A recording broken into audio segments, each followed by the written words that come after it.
thank you. Hopefully, over the next couple of hours, I'll inspire you, give you some ideas, some recipes, some know-how, I don't know. And during the course of it, there'll be opportunities to ask some questions, and please do.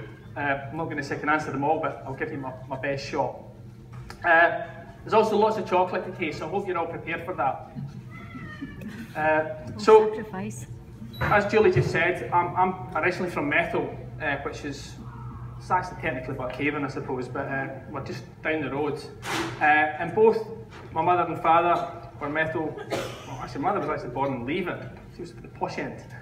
And they stayed in Methil all their days.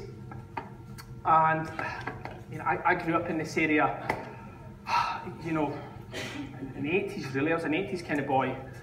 And for me, it's been a sort of journey. You know, I didn't.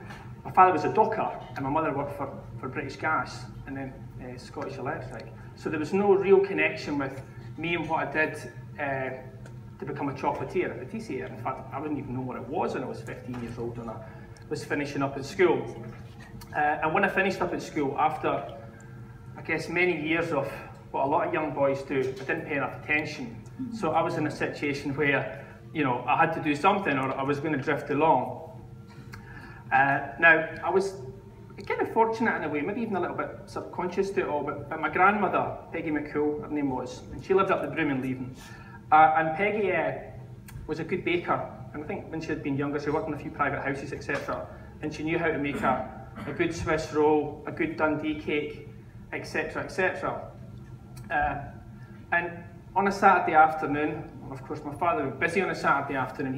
My mother would be working on a Saturday, and my father would be busy because the horses would be on. So I get shipped off to my granny's with my sister Karen, who hopefully is here. And we used to do lots of things, and a lot of it was actually baking and cooking. And she was good at it. She made Swiss rolls, Dundee cakes, little baked roll tarts, that sort of thing. And one of the things that she used to make, and she was fantastic at making, was a millionaire shortbread.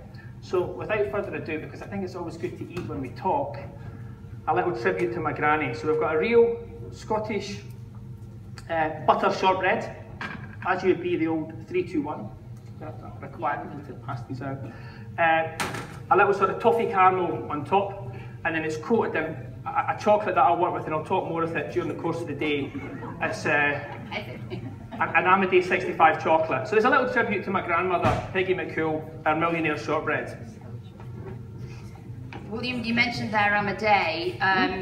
That's the company, the chocolate company, Couverture, that you work with. Why is that? So, obviously,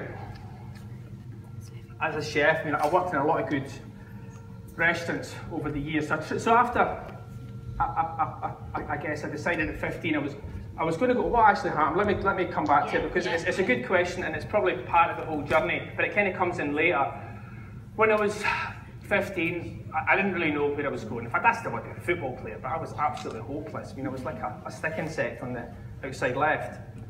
And my father probably presumed I should have been going down the docks, but of course the 80s was a lot of, the world was changing rapidly, and of course I had arms like a chicken, so I wasn't going to do very much down the dock. My father was a big, big, strong man, and I really don't know where I was actually going to go. And what happened was, because of my birthday being late in the